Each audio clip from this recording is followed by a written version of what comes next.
Hello everyone. मेरे channel gold and silver diaries पे आप सभी का स्वागत है।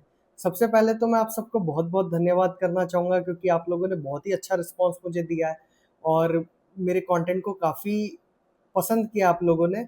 और इंस्टाग्राम पे मुझे यूट्यूब से भी ज़्यादा अच्छा रिस्पांस मिला है और वो मेरे जैसे एक नए कंटेंट क्रिएटर के लिए ये सब और ये बहुत ही वैल्यूएबल है क्योंकि मेरे लिए ये चीज़ें काफ़ी ज़्यादा मायने रखती है। मैं कोशिश करूँगा कि मैं मेरा कंटेंट और इम्प्रूव करूँ और नॉलेजेबल कंटेंट और डेप्थ के साथ में आपके सामने प्रेज़ेंट कर पाऊँ अ, ताकि आप लोगों से मैं एक बेहतर तरीके से कनेक्ट कर पाऊँ। तो आज हम बात करेंगे एक ऐसे टॉपिक के बारे में जिसके बारे में काफ़ी मिसकंसेप्शन फैला हुआ है, जो कि आखिर गोल्ड ज्वेलरी खरीदना क्यों मतलब कि एक बेवकूफ़ी का सौदा है। जबकि मुझे ऐसा लगता नहीं है, असल में मूर्खता है ईटीएफ खरीदने में। तो हम बहुत सारे इन्फ्लुएंसर को सुनते हैं कि वो हमें बताते रहते हैं कि आप है ना ज्वेलरी खरीदते हो तो उस पे आपका मेकिंग चार्ज लग जाता है, उस पे आपका जीएसटी लग जाता है और उस पे आपका लॉकर चार्ज लग जाता है, ये वो। और ईटीएफ में ऐसा कुछ नहीं होता, जबकि ये क्या आधी अधूरी बात है। और मैं आपके सामने दो केस स्टडी लाऊंगा आज। पहला कि अगर आप 10 लाख रुपए गोल्ड ईटीएफ में रखते तो क्या होता, और 10 लाख रुपए आप का फिजिकल गोल्ड खरीदते तो क्या होता। तो शुरू करता हूँ मैं। तो सबसे पहले मैं आपको बताता हूँ कि जैसे अगर एज्यूम करो कि हमने 10 लाख रुपए गोल्ड ईटीएफ में डाले, तो जैसे 1000 क्वांटिटी हो गई और बाय प्राइस हो गया 1000 और सेलिंग 1500 हो गया कि 1000 पे खरीद के 1500 पे बेचा। तो इस केस में क्या होगा कि हमारा जो ओवरऑल प्रॉफिट रहेगा वो तो 5 लाख का रहेगा, और लेकिन जो हमारे खाते में क्रेडिट रहेगा, जो क्रेडिट होगा वो 4,97,000 होगा, क्योंकि इतने सारे जो चार्जेस रहेंगे हमारे वो हमारे डिडक्ट होंगे। पर इतने में भी चीज़ें खत्म नहीं होती है। आपको पता होगा कि एलटीसीजी और एसटीसीजी लगता है। एलटीसीजी माने long term capital gain tax और एसटीसीजी माने कि short term capital gain tax. या जैसे कि आपके 5 लाख के प्रॉफिट पे जो आपका short term capital gain tax हो गया वो हो गया आपका 20%। 20% हो गया यानी कि 1 लाख रुपए का आपको उस पर टैक्स लग जाएगा। और इसी की जगह आप जब उसे और एलटीसीजी लगेगा तो लगेगा 12.5% का, जो कि हो जाएगा 62,500 रुपये। और अगर इसमें आप जितना आपका पैसा डिडक्ट हुआ जो आपके ये सारे टैक्सेस के बाद में आया वो है आपका 2788। तो आप इसमें 2788 को प्लस करो और इसको आप 10 लाख से डिवाइड करो। 10 लाख से डिवाइड किया तो ये आपका हो गया 6.5% का इसके अंदर। एक सेकेंड, डिवाइडेड 6.5% का इसके अंदर आपको चार्जेस पे करने पड़े। इसके सिवा 1% एनुअल चार्ज भी लगता है, उसको मैंने अभी भी कंसिडर नहीं किया। और इसी की जगह जब आप एस को कंसिडर करोगे तो आपका 1 लाख का तो जो एस की कैलकुलेट किया हमने वो हो गया, और 2788 का जो मेकिंग चार्ज हो जो हमारे अदर टैक्सेस हो गए वो लगने के बाद में इसके ऊपर आपको इंटू 100 10.2% का इसके अंदर टैक्स लग गया। दूसरा डिसएडवांटेजेस है कि आप ईटीएफ को लेवरेज की तरह यूज नहीं कर सकते हो, जैसा कि इस बहुत अच्छी किताब में लिखा है, रिच डैड पुअर डैड में लिखा है। मेरी फेवरेट किताब है ये। इसके अंदर लिखा है कि जो अमीर व्यक्ति होता है वो लेवरेज को यूज करता है, यानी कि जो पैसा दूसरों का है उसको यूज करके उससे अपनी वेल्थ बिल्ड करता है।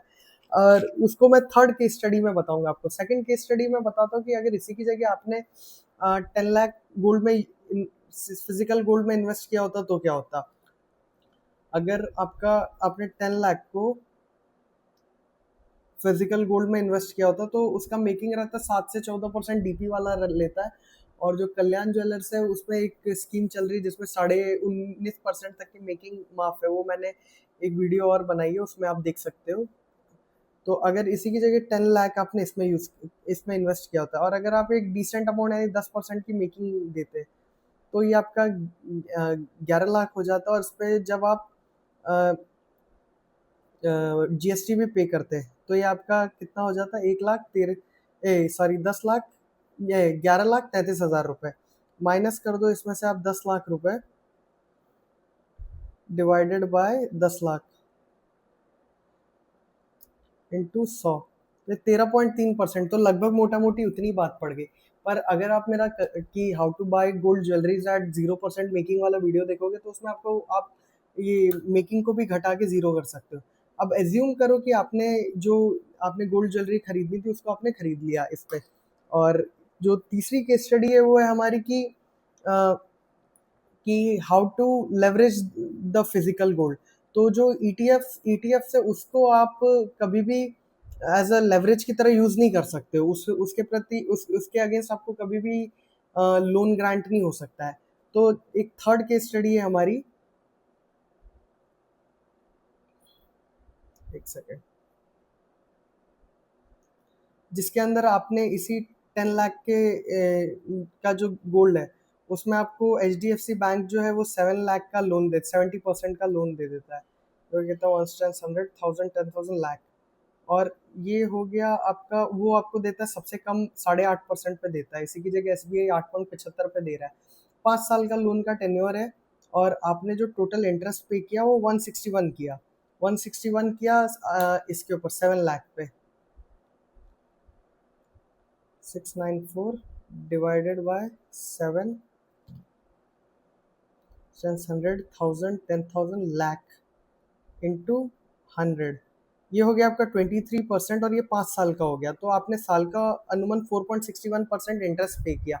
और इसी की जगह आप इसको इन्वेस्ट कर देते कि सपोज करो इस 7 लाख को आप इन्वेस्ट कर चुके होते, तो इस पे आप डिसेंट 14% का रिटर्न ले लेते। तो 1.14 पहले साल, 1.14 दूसरे साल, 1.14 तीसरे साल, 1.14 चौथे साल, और 1.14 पांचवें साल। और अगर आप इसको सिर्फ निफ्टी 50 में भी इन्वेस्ट करोगे तो भी 14% का टारगेट आप हिट कर सकते हो। तो ये 13.14 इतना हो गया इंटू 100,000 10,000 लाख। तो मोटा मोटी 13,47,790 रुपीज माइनस -7 लाख, क्योंकि वो हमारा बेस कैपिटल है 7,000 70,000 7 लाख। तो आपको 6,47,000 का प्रॉफिट हुआ। इसमें से 161 यानी कि जितना आपको इंटरेस्ट पे करना है इतना आप कर दोगे तो कितना हो गया, ये 4,86,096 रुपीज हो गया। इसके बाद में जो आपका गोल्ड अमाउंट है, आप अगर आपका उसकी भी तो रेट बढ़ेगी।